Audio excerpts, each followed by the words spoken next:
订婚的时候，女友只要18彩礼和5金，结婚前7天，他却还要再填28万嫁妆和一辆全新的车，还有房，并且房本上只能写女友一个人的名字。女友的妈说，没有这些，这婚就不可能结。我笑了，既然这样，那就把所有的钱退给我，这婚不结了。女友和他妈却着急了。大家好，开始今天的分享之前，希望你能给人间烟火点个订阅，我将会分享更多优质的内容。儿子，媒人今天给我打了电话说，李琴让我们去他家商量商量彩礼的事情。我妈坐在台阶上扇着扇子，满脸期待地问，你说亲家母他们是不是想要给我们返点彩礼钱？我们这里有个习俗，就是在结婚之前，女方会返点彩礼给我们。我和女朋友前些天刚订婚，他们家要了18万的彩礼，但是我们这里的彩礼一般都是10万左右。我和我妈当初嫌彩礼有点多，毕竟我们还要买5金和衣服。我问他们家能不能少一点，女朋友告诉我说，他们要18万的彩礼寓意好，等到时候会返我们8万左右。可现在我妈问我，今天去李琴家是不是返彩礼？其实现在我回答不上，因为李琴这几天很冷漠，她对返彩礼的事情只字不提。我们还有7天就要结婚，她这2天突然消息也不回，电话也不接，我心里有一种不好的预感。我妈说完这个话没一会儿，媒人上了门，你们收拾收拾，我们去李琴家商量商量彩礼的事情。我妈大笑出声，我就说嘛，他们今天就是叫我们去商量彩礼的事情。我昨天还在想，马上就要结婚了，他们怎么还不返彩礼？你看今天不就叫我们去商量了吗？我开着车带着媒人和我妈去到了李琴家里。我已经半个月没有见到李琴，她这几天电话也不接，信息也不回，我心里隐隐约约觉得不太对劲。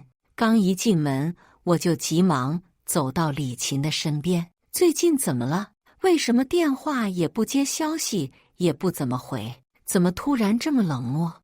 我凑到她身边，低声问她，李琴却一直冷着脸，她仿佛没有看到我一般，没有和我说任何话，转身和他妈一起走进门。我和我妈坐在沙发上，李琴安安静静地坐在椅子上看手机。从我们进门来，李琴和他妈一直沉着脸，仿佛有什么心事。亲家母，你今天叫我和周强来是商量返彩礼的事情吗？我妈丝毫没有看出来李琴和他妈情绪不对，她笑着问。李琴和他妈都没有说话。这个时候，媒人开了口，今天是来讨论彩礼的事情的，但不是返彩礼，而是要加彩礼。什么？我和我妈异口同声地说。这时，李琴他妈终于开口了，是这样的，订婚的时候，我不是问你们要了18的彩礼吗？但是我姐的女儿，她最近结婚了，他们要了40万彩礼。而且人家也会给买房买车，所以我觉得我们琴琴的彩礼要少了。毕竟我们琴琴这么漂亮，18万8嫁给你妈，太便宜了。我们想着你们再加28万吧，你看这寓意多好，2次都是发，代表发大财的意思。我妈坐不住了，她突然站起来说，亲家母，你们是嫁女儿，不是卖女儿。18万在我们这里来说都已经是很高的彩礼了，别人家只要10万左右。你当初答应我说等他们快要结婚的时候你会返1半彩礼，但是现在快要结婚了，亲戚都已经请好，请帖已经发出去了，不退就算了，你却还要我们家补28万彩礼，天下哪有这样的道理？阿姨，你不能这么说。我和周强的感情是不能用金钱来衡量的，更何况周强也不缺那点钱呀。本来沉默的李琴，这会儿却突然开了口。我说这几天他怎么对我这么敷衍？原来是嫌彩礼不够啊。李琴，阿姨知道你们的感情不能用金钱来衡量，但是你们现在要那么多的彩礼，等以后你和周强生了孩子，你们拿什么供你们的孩子上学？我妈和李琴正在说话，这个时候没人被李琴他妈叫出去。没过一会儿，他们两个就回来了。李琴他妈叉着腰瞪我妈，今天叫你们，我们就要把话说开。我妹妹的女儿要了那么多的钱，我们李琴不能比她少，要不然没有面子。而且你们还要买一套房和一辆车，不然结婚这件事情就免谈了。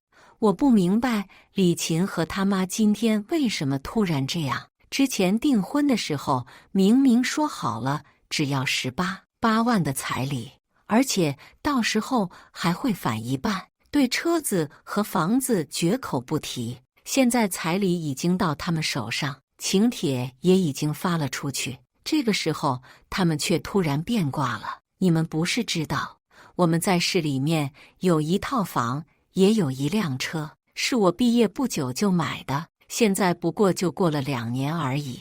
我和李琴有一辆车就够了，再多一辆也是浪费，而且也很费钱的。李琴他妈依旧不依不饶，你是有一辆车呀，但是我们李琴没有车，而且房子和车都是你的婚前财产，这对我们李琴来说不利，所以你必须要买一辆新车和房，房子必须写我们李琴的名字。市里一套房和新车下来起码得要100多万，而我毕业没有几年，这房还我妈年轻的时候辛辛苦苦攒的钱买下来的，现在还有10万房贷没有还清，我实在拿不出多余的钱再去买一套房和车了。阿姨，我和琴琴马上就要结婚了，你们变化也不能这样子变化呀。你们如果说那18一分不退，我也可以接受，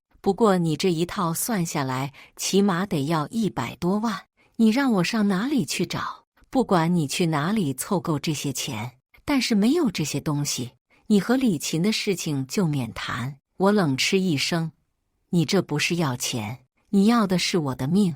我们李琴长得那么漂亮，她回来的这几天媒婆都要踏破我们的门槛了，他们介绍的哪一个人不比你好？哪一个人不比你条件好？其中一个小伙子还说给我100万娶走李琴，我都没有答应。这些你做不到，那我只能琴琴嫁给他了。我妈呸了一声，你那根本就不是嫁女儿，而是在卖女儿。李琴他妈瞬间涨红了脸，你在胡说什么？我不过是想把我女儿嫁到条件更好的人家，这样子她以后的生活也会更有保障。我这样子有错吗？眼看着我妈和李琴他妈吵了起来，李琴瞬间红了眼睛，她轻声说，我们不要因为这个事情吵架了，我爱的只有周强，我不会嫁给其他人的，我相信他一定会为了我凑够这些钱的。李琴过来拉住我的手，睫毛上的眼泪将落未落，她抬起头咬着嘴，委屈地看着我，你说对不对，周浩？我撒开李琴的手，扭过头，李琴，我现在没有能力再去凑够那么多钱，你们家这个条件我实在不能满足。我听了他们的一番话，虽然有些生气，但是面对面前这个与我相爱了2年的女人，我只能委婉地告诉她，她这个条件我做不到。周浩，你是不是不够爱我？你难道就忍心我被别人娶走吗？这话说的就像我不愿意娶她似的。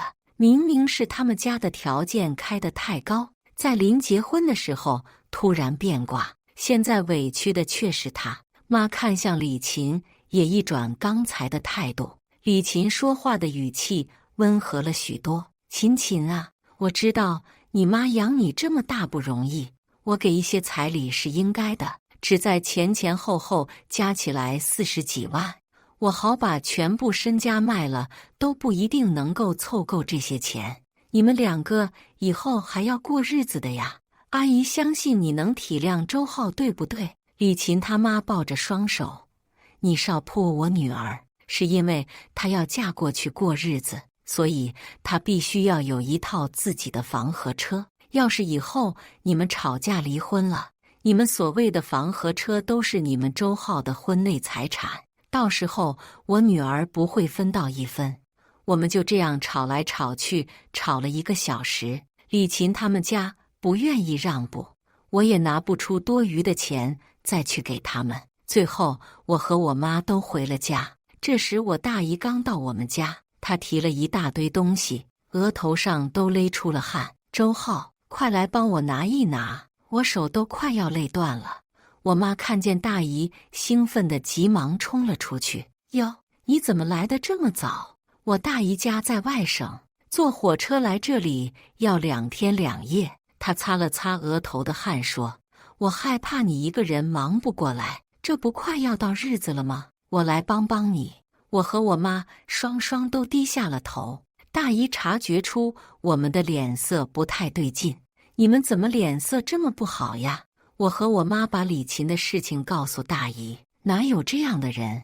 彩礼都已经给了，该结婚时候又变卦，这分明就是算计人。大姨愤愤道，要我说呀，他提的这些条件一件也不能答应。如果说他们专门冲着你的钱来，刚一结婚就闹着离婚，家随随便便捞取1套房和车，加起来也要100多万。我反驳道，大姨，李青不是那样子的人，毕竟我们交往了2年，我自认为我对他还是比较了解的。大姨瞥了我一眼，孩子，人性险恶，有的时候你不得不提防。这次我回家，李琴对我的态度倒是好了不少，她天天追着我往前的事情，问我考虑的怎么样了。这个事情不是我考虑不考虑的问题，要是我实在拿不出那么多的钱，我要是有100万，我肯定会答应他这个条件。毕竟我们俩交往了2年，我深爱着他，只要我有的东西，我一定会给他。可问题是我根本凑不够这些钱。我回道，那些条件我根本没有办法满足你。我们结婚之后，我一定会好好奋斗，争取早日给你买一套属于自己的房和车，好不好？李琴回道，借也行啊，你那么多朋友，我不相信你借不到100万。你知道的，我一向很听我妈的话，她说你要是不能给我这些，就不让我嫁给你。现在那么多人知道我们要结婚，你现在让我怎么办呢？李琴给我发了20几条消息，全部催我去问别人借钱。我越看越烦躁，于是直接把手机关机了。我听见院子里我妈和大姨讨论着，如果实在不行，这个婚礼就取消吧。我有一种不好的感觉，我感觉女方像是在骗婚。大姨皱着眉头对我妈说，我妈叹了口气，可是周浩和李琴交往了2年，这不是说放下就能放下的事情啊，放下放不下又能怎样？关键是我们现在拿不出那么多钱啊。你如果说女方真的是骗婚，她结婚就离婚，到时候白白捞去那100万怎么办？然后年纪轻轻就背负100多万，那是要压垮她呀。我妈捂着脸痛哭起来，她抽泣道，都怪我太没用了，年轻的时候要是多打几份工，再可以多攒点钱给周浩娶媳妇了。姐，你已经够努力了，你一个女人就给周浩在市里买了1套房，而且你还没有读过书，姐夫过世的早，你把周浩拉扯大，还给他这么好的物质条件，已经很不错了。我看着我妈哭，心里一阵绞痛，这是我长这么大第一次见她哭。我结婚的事情竟然让她这么为难，算了，这婚我不结了。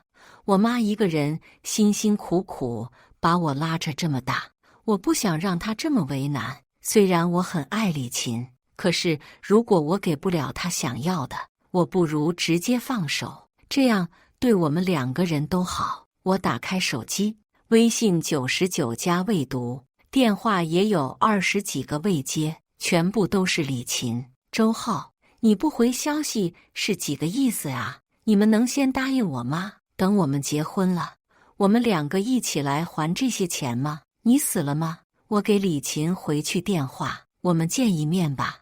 我和李琴家隔得并不是太远，我们约好了，在我们第一次见面的位置。李琴化着精致的妆容，手里还提着好几万的包，以她的家庭条件根本买不起这些。不明白她怎么突然有这么多的钱，可是现在我已经懒得问了，我直接开门见山：李琴，我们取消婚礼吧。你什么意思？李琴不可置信地看着我，你们家提出来的那些条件，我根本做不到。我今天看到我妈因为这件事情哭了，我很心疼。她已经60岁了，她年轻的时候那么辛苦将我供养长大，现在应该是安享晚年的时候，可是却为了这件事情哭。这是我第一次哭，这是我的错，怪我没用，我娶不起你。啪！李琴一巴掌甩在我脸上。现在请帖已经发出去了，我和你结婚的这件事情，所有人都知道。你现在却要退婚，说这婚结不了了，你让我以后怎么做人？我妈虽然要了那么多钱，但是我们2个这么年轻，有手有脚的，我们2个以后肯定会还清这些钱的呀。我摸着我发烫的脸，随即放下手，自嘲地笑了笑。可是现在凑不上100多万，李琴别过头，我们2个在一起2年，一个女孩有多少个2年让你辜负？你要是娶不起我，你为什么不早说？你别听我妈说了，回来的那几天，我们门槛都快要被媒婆踏了烂了。可是我是怎么说的？我说我有男朋友，而且快要结婚了，你们以后不要再来打扰我了。现在你却告诉我这婚结不了，你要退婚，你让我觉得自己就像一个笑话。我低下头对李琴生说了句对不起。李琴突然发了疯的大吼，她拿起她桌子上的包砸向我。我不管，这个婚礼怎么样都得要举行下去，而且那些东西你必须要答应我们，你答应我们的条件，我就把你挂在网上公布你渣男的行为。我看着面前的女人，突然有一些恍惚。她今天说的话和行为让我很陌生。老魔教我的时候，她是那样的体贴入微，而现在的李琴却像一个疯子。在这之前，我对她还有一丝愧疚，可现在她的行为让我的愧疚荡然无存。曝光我渣男的行为，我是出轨了还是怎么了？李琴，是你妈开出那样无理的条件，我才退婚的。在这之前，我一直都很期待我们的婚礼。我之前没有谈过恋爱，李琴是我的初恋，可我却不是她的初恋。不过这些对我来说都不重要，那我们2个足够相爱就好。现在我真的怀疑她是不是真的爱我了。她看我的眼神有恨有愤怒有委屈，可是唯独看不出来爱。周浩，这婚不能不结，我已经有你的孩子了，你知道吗？我心猛地一沉，我们之间只发生过1次关系，我没有想到1次就中。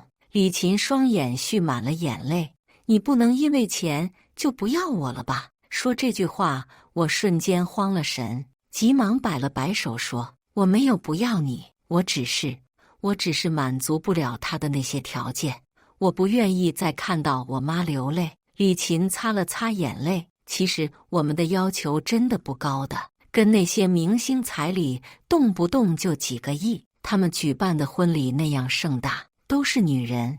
我很真的羡慕他们能有那样盛大的婚礼。周浩，我找过那么多男朋友，可想想结婚的只有你一个人，因为我知道你比他们都要爱我，你是这个世界上最爱我的人。以我提出的这些条件，你也一定能够答应我的，对吗？李琴拍了拍我的肩，我相信你这些，你一定可以做到。行，我回去再和我妈商量商量。回去的一路，我都魂不守舍，我左思右想，我都凑不出来100多万。我回到家的时候，喊了几声妈和大姨，可是没有一个人回答我。不知道为什么，我的心开始狂跳，心很乱。我急忙给我妈打去电话，铃声却在卧室里响起。我妈没有带手机，我越来越慌，于是给我大姨打了过去，响了好几下，我大姨才接。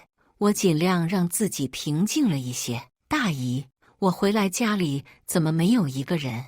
你和我妈去了哪里？你妈晕倒了，我们现在在医院。我突然跌坐在凳子上，好端端的一个人，怎么就突然晕倒了？我挂掉电话，赶紧开车去了医院。这一路，我尽量把车速提到了最高，我怕我妈出什么意外。我到达医院之后，大姨就坐在抢救室外面，我看着头顶上那几个字“正在抢救中”，心控制不住的开始狂跳。这个时候，李琴不断的给我发消息，这次回去可不能出什么意外，婚我们一定要结的，毕竟我已经有了你的孩子，你要早点借到这个钱。记住，给我买房子的时候，我要23卧，至少120平米以上。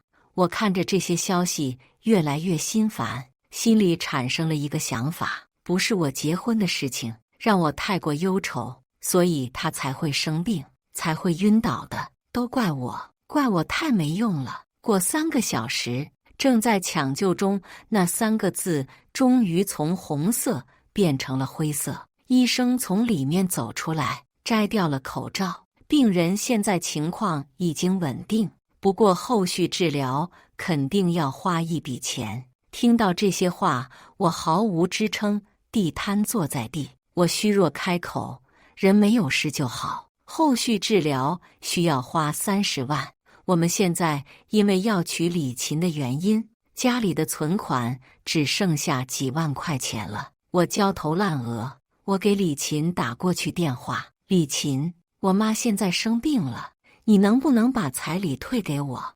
我妈病治好，我再把这些钱给你好不好？我呜咽道：什么？现在不但凑不到那些钱，你竟然还想让我退钱？周浩，你的脑子被门夹了吧？是我的彩礼钱，我怎么可能退给你？是我妈现在生病了呀，只有那些钱来救我妈的命。我大吼道。周围很多人投来八卦的眼光，可我现在顾不上面子，现在只想要钱来救我妈的命，我只想要我妈好好的。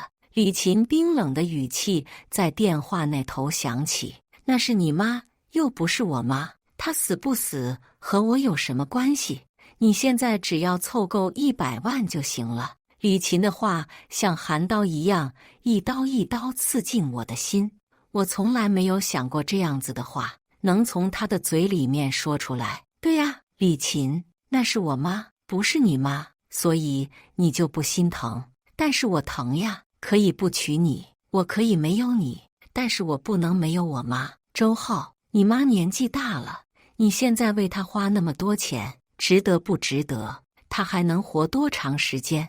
半生能陪着你的人是我呀。现在应该考虑的问题是怎样把握渠道。李琴还没有说完话，我已经听不下去了。我打断他：李琴，你他妈简直就是一个畜生！我当初真的是瞎了眼了，才看上你。我握紧拳头，指甲一点一点陷入我的肉里，可是丝毫感觉不到疼，可能是心太疼了，整个人已经麻木了。周浩，你有没有良心？我已经有了你的孩子，你怎么能够这样对我说话？我冷笑一声，然后呢？因为你有了我的孩子，你们就可以提出那样无理的条件吗？如果是这样，那你就把孩子打掉，然后把我给你买的5金还给我，加上以前的彩礼。周浩，你不是说过你最爱我了吗？从前说过的，不论以后怎么样，你都会娶我。这些话你难道忘了吗？我没有忘，但是前提是要在我的能力范围之内，我不能因为要娶她就丢掉我妈的命。我开口道：我现在就在医院，你现在过来，我们把孩子带掉，最后彩礼返15万就行了，剩下的3万8就当是补偿你的了。补偿我3万块钱，我1年就可以赚到。但是你让我以后怎么办？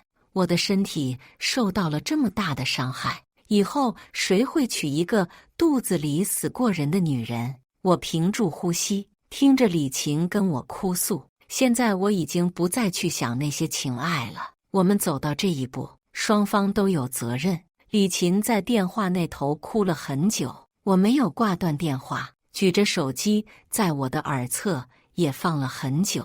周浩，不结婚就不结婚，喜欢我李琴的男人多了去了，不缺你一个人。但是我们到手的彩礼和5金，你1分也别想拿到。他说出这样子的话，我早就不意外了。我冷声开口：李琴，我其实不愿意让我们走到那一步的。曾经那么相爱的2个人，难道真的要到法院来打官司吗？周浩，你要起诉我？李琴问我。我淡淡的嗯了一声。我现在急需要那些钱来给我妈治病，你如果不返还我那些钱的话，我们只能在法院上见了。我果断挂断了电话。我一个朋友是律师，把这个事情告诉了他，他说他愿意帮我这个忙，而且不要1分钱。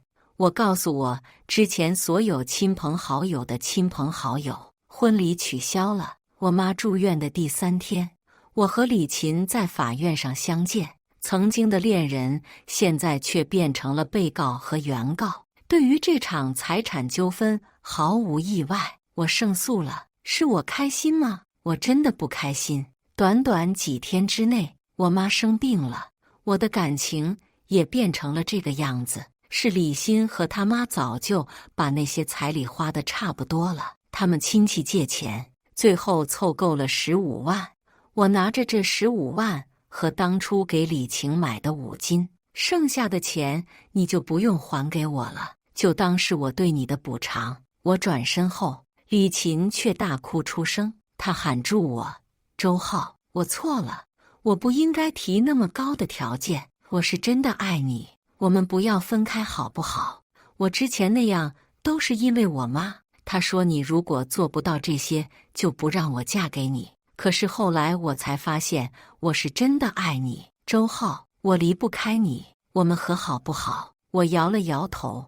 今天我们在法院上相见，已经注定我们2个再没有和好的可能了。我们之间已经有了隔阂，他从前说的那些伤我的话，至今历历在目。李琴，我们2个就到这里吧，祝你找到一个很好的人，找到那个有能力可以花100万去娶你的人。我回到医院之后，拉黑了李琴所有的联系方式。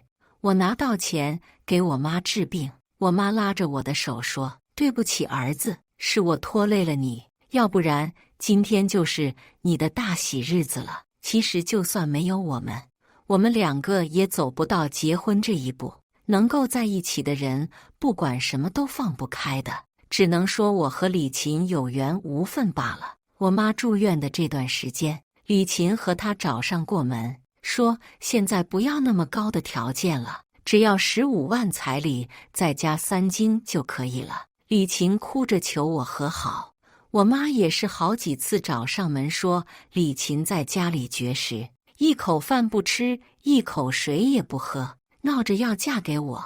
我现在拿不出那些钱，也已经没有精力再去结婚了。我妈的病需要一大笔治疗费，我现在连我和我妈的生活都不能保障，更别提再去组建一个新的家庭去保障他们的生活了。拒绝了好几次没有结果之后，李琴就再没有来过了。我妈住院3个月才出院，出院后依旧需要大量的药物才能勉强维持生活。我发了疯的开始工作，渐渐的从一个公司的小职员到部门经理，工资也比从前涨了好几倍。和李琴分开的2年后，我遇见了宋倩，她比我小7岁，是我们公司新的实习生。刚在公司，她就开始猛烈地追求我。我问她到底看上我哪里，宋茜支着下巴说：“我也不知道，反正就是从看你的第一眼就很喜欢你。”我笑了笑，谢谢喜欢，不过目前我没有这方面的打算。我知道我可以帮你。他深情专注地看着我，而且我这么漂亮，你要是拒绝我，是不是有点不识好歹？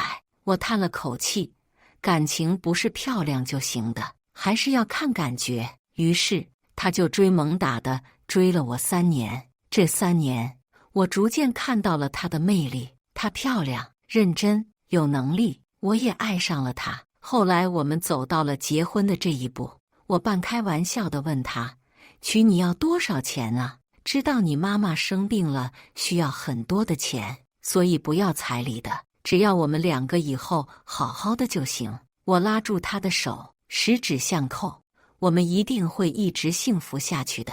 以上就是今天分享的故事，大家有什么想说的、想吐槽的，欢迎在下方评论交流，也更希望能给人间烟火点个订阅，我将会分享更多优质的故事内容。